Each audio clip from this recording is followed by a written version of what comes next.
This is AFCRDTV, and the final scoreline today here at Hayden Road, AFC Russian Diamonds 1, Bromsgrove Sporting 1. The man of the match for Diamonds is Miguel Ngwa.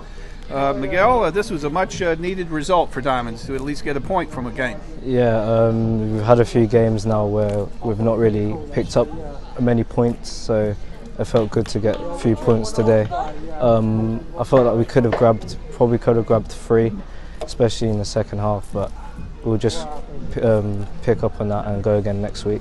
Oh, of course. Well, I thought Diamond's best patches in the first half were, maybe midway through the first half and especially nearer halftime. Yeah. But it was a shame to give up a goal so early in only the 6th minute. Ryan Edmonds. Yeah. What did you make of that?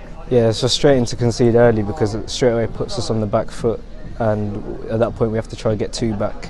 So I think we worked hard in the first half to keep it at 1-0, and then in the second half, I think after certain events in the match, they went down to 10. We really started to get a foot on the game, and we started dominating. Yeah. And I think we could have maybe grabbed 3 points towards the end. Definitely, Diamonds, you kept your composure, and in the second half, a lot of talking points. I lost track of all the yellow cards Bromsgrove Sporting got. I think something like 6 or 7 yellows all total in the match, including 2 for Kieran Dawes. His second yellow in the 51st minute, of course, equaled a red card, and Diamonds are playing a man advantage for the rest of the game. That certainly helped.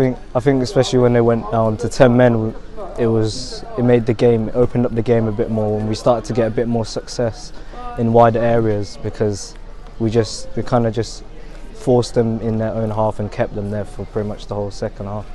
And the Diamonds, you get an all-important equalizer in the 64th minute. Evangelos gets the ball across the plane as such, as maybe a delayed reaction, but a very important goal for Diamonds there. Yeah, very important.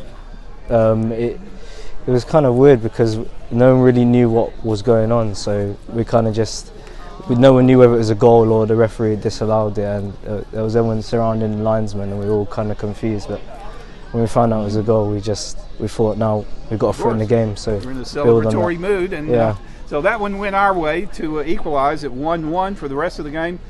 You had during the match at least 2 really great shots on goal, just barely inches over the crossbar. I was hoping third time would be a charm. Yeah, I was a bit frustrated. I didn't manage to get on the score sheet because I felt like the chances I had were really good chances that were created, and I probably should have finished them. So yeah. Well, very good. Well, it's been an interesting season so far. A managerial change, but I think the players are showing dedication, commitment, and hopefully we'll turn this thing around. Next game, of course, will be another home match, Hayden Road, Kings Langley. Early thoughts? Yeah, we're going to obviously go into that game and try and give 100% and make sure that we do everything we can to come out with 3 points. Well, very good, Miggy. Cheers. Thanks for your time. Thank you. Well, Richard, it was always going to be a tight game between 2 struggling sides, but is there an overriding feeling of frustration with Bromsgrove being down to 10 for so long? We couldn't go on to win the game. Yeah, I felt we could have, maybe should have won the game. Lots of chances, some really good clear-cut chances that the guys created. I think we need to look at our final delivery and also about execution in the box, and we'll look on that this week. You made 3 changes to the side today, but went with more of the same system that we've seen in recent weeks. Can you tell us a little bit more about your approach to the game? Yeah, we always assess what the opposition is doing, but we're looking at how we play and how we can actually succeed and actually get goals. So similar type of system, but we did tweak it. We brought some different people in, and that was done on purpose. It was a tough start to the game with Bromsgrove taking the lead so early on. What was the mindset at that point? It was a very tough first half. It was a very tough first half. We didn't really execute what we wanted to do. We didn't see what we planned to do. It was a very poor first half from my point of view, but it was a very important half-time team talk that we did. I suppose you're feeling a little bit aggrieved that the disallowed goal was given. We've heard it was onside, but of course we'll have to look at it back. But you alluded to your half-time team talk there. What did you say to the players at the break? Yeah, it was very very straightforward from what we wanted to achieve. We tweaked a couple of things, but we actually just instilled the belief of what we wanted to achieve and actually be brave and get on the ball and actually use the ball. So it was really pleasing to see, and I was proud of the reaction, proud of how they played second half. My statement to them now is, can we do that for 90 and not 45? Yeah, it was a much better second half. Obviously, it was helped by the red card, but we did have plenty of the ball, made a few chances. Do you feel that we created enough, given how the numerical advantage that we had? Yeah, they sat deep. They made it difficult for us, so it was always going to be difficult to try and create it. But I thought we actually did create quite a few chances. Miguel down the left, particularly. Charlie with his crosses were very good, getting in the box. We just need to look at how we execute and finish those.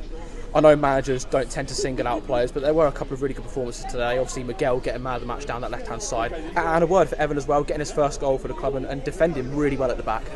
Yeah, Evan, great goal, great finish. Some really tireless defending there when needed to, particularly second half. I thought Hicksy as well, second half, really rose to the challenge. I gave him a challenge to do second half and he's absolutely smashed it. So some really good performances across the team. Second half, really proud of it. First half, not proud of that at all. We made some changes in the second half that had good impact in the game. Jack Connor coming on, Jensen Cooper as well. How do you feel those guys got on and helped the team? Yeah, I thought Jack was excellent when he came on, same as at Leiston. He gave us an extra dimension, a lot of good runs behind. Jensen as well had that opportunity at the far post to win it. So he's doing some really good runs at the back. We need to work in training as to how we finish those. Yeah, we perhaps didn't create as many chances as we would have liked, especially after they went down to 10 men. Do you feel like that's more of perhaps a lack of quality, maybe something else? I think we need to focus on the training pitch and help the guys with their decision making and what they're doing. They've got the quality. It's about getting them working together and gelling together. We've had, I think, about 6 training sessions in 5 games. So, we're looking to a couple of good training sessions this week, and we'll build on today's result. It's 1-1, it's a draw. We'll build on this for next week at King's Landing. Yeah, you mentioned the King's Landing game. We've got a nice week to prepare for it now, because we've had quite a few Tuesday games recently, so it'd be nice to have that week to prepare. It's going to be another big game against another team who are struggling like we are, but at home in front of the fans, I'm sure you'll agree we've got a chance. Oh, absolutely! It was really good to see the fans cheering us on, particularly second half when we're going for it. It did lift the guys. They kept on going. Some tired legs there because obviously we've been to Leiston, fell off the end of the world going to Leiston on Tuesday night. So certainly some tired legs. We'll freshen those up this week. We'll have some good training sessions. We look forward to next Saturday. Absolutely. Well, thanks for your time, Richard. We'll see you again next week. Thanks.